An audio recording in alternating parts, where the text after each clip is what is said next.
You score 6 goals in a Champions League semi-final, and you're still out of the final. That doesn't sound like football. But there's an unforgivable reason for that: the referee. The world continues to be shocked by the terrible refereeing of Poland's Szymon Marciniak. The dream of the Triple Crown was alive. Barca were playing their best football of the season, the fans were happy, but it all came crashing down. Not because of Inter Milan, but because of something that goes far beyond the 4 lines: controversial decisions, disputed refereeing, and a feeling of revolt among the culés. Today, we're going to relive it all: the bitter night in Milan, the referee's mistakes, the furious reactions of the football legends, and the pain of a club that deserved more. Much more. The return leg of the semi-final promised a spectacle. And it delivered. Goals, excitement, comebacks, and controversy. Barca lost 4-3 to Inter. On aggregate, 7-6 to the Italians, and Marciniak was responsible for Barcelona's elimination after working hard to make it happen. Barcelona could easily have qualified for the final had it not been for controversial refereeing, especially in the case of Inter Milan's second goal. The controversy began with a move involving Lautaro Martinez and Pau Cubarsí. The Argentinian threw himself after an alleged contact, and the referee awarded a penalty after reviewing the monitor when the VAR called for a review. But anyone who watched the play carefully saw the absurdity. Cubarsí barely touched Lautaro. The VAR saw what it wanted to see. The terrible refereeing began to intensify there. Shortly afterward, Inter's third goal came from a play in which Dumfries was clearly fouled before recovering the ball. It was a foot in the air against Gerard Martins. But the referee validated it, and with that, he killed off Barcelona's chances. The refereeing team's controversial decision left many in the football world unhappy, including Dutch soccer legend Ruud Gullit. The world football legend and 2-time Champions League winner couldn't hold in his anger at the referee. It wasn't a Cubarsí penalty, and the third goal should never have been validated because it should have been disallowed. There was a previous foul. Dumfries is ready on this play because of the way he puts his body into it, but it's a foul because he gets in the way of the Barca player before he gets the ball. Honestly, I think they've won the hearts of the fans. Because of the way they play and attack, they're a great team and clearly deserved a lot more in the knockout stage, both in the first leg and the return leg. And it wasn't just him. Former Barcelona and current PSG coach Luis Enrique was direct. Barca played and scored 6 goals. If you told someone you'd score 6 goals in the semifinals and get knocked out, they wouldn't believe you. I think Barcelona proved with their style the type of soccer that is played in Barcelona, and throughout history, I think they've stood out for that, and we've stood out for that. They could have been in the final, and they deserve to be. The result was a bit strange, honestly. Luis Enrique said the result was strange because, for many, Barcelona's elimination had elements clearly influenced by controversial refereeing decisions. A poorly taken penalty can totally change the course of the match. If the opposition score from that spot, that already weighs heavily and is unacceptable, fouls ignored or cards not applied. This affects the dynamics of the match, leaving Barcelona at an emotional and technical disadvantage. But we must give credit to Flick's team because they came back, but were harshly punished by the referee. Everything was rigged in this match.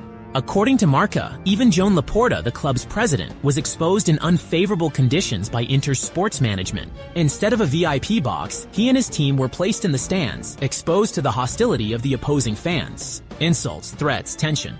The hostile atmosphere intensified when some individuals tried to approach them physically, requiring the intervention of stadium security to prevent further escalation. This is no way to treat a delegation. This unfortunate episode added to the frustration surrounding Barcelona's elimination. But Laporta didn't hide. He cheered the goals even in the midst of taunts. And when it was all over, he spoke from the heart. The referees took us out of the final. Enric Masip, a direct advisor to the president, revealed that referee Marciniak had been acting strangely since the start of the match. Aggressive, provocative, and with double standards. Marciniak came under intense scrutiny after the match, with the Barca team blaming some of his controversial decisions for their team's elimination. The decision to award a penalty to Lautaro Martinez and not award one to Barca for a foul on Lamine Yamal, as well as not identifying a possible foul on Gerard Martin. Already in the 3rd minute, after a strong tackle on Lamine, the referee went to the bench very abruptly, told Flick to move away, and he started threatening, I think it was Araujo. Seeing what happened to that referee in Milan and who was on the VAR, sometimes coincidences don't happen by chance, and the truth is that the whole match was difficult for them. And it's true that nowadays it's easy to take it out on referees, but when we talk about criteria, the same criteria should be applied to everyone. That's over. Now we have a very important game on Sunday, in which a large part of La Liga is at stake, and the importance of the game also means that if you play against a less important team, it will probably affect you more. But I think it's a game we have coming up in, which will have a physical strain that Madrid won't have, as they've had a quiet week. I think the team will take to the field with the mentality of winning, with enthusiasm, like this team did, which recovered from difficult situations. And as if that wasn't enough, after the game, statements attributed to the Polish referee circulated, calling Barca's complaints ridiculous and stupid, while justifying his decision to allow Inter Milan's third goal to stand. These statements were attributed to the Egyptian media outlet Al Kahira. Marciniak denied everything. He said he had never spoken to the press. But the damage was already done. Barca played. They fought. They scored 6 goals, and they were eliminated, not for lack of soccer, but for a lack of justice. This semi-final will go down as one of the most painful of the modern era. Not just because of the goals conceded, but because of what was taken away from Barcelona, the chance to play in another Champions League final and perhaps lift a historic triple crown. Gavi reacted on Instagram. It's very difficult, especially knowing how close we were as Barca fans. They didn't want us to reach the final because they were scared of the season we were having.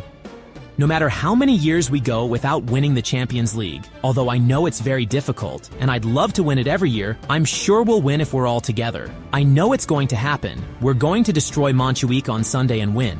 He said of the game against Real Madrid, adding, "As much as we're on a high right now, we can close out this season by winning 3 titles."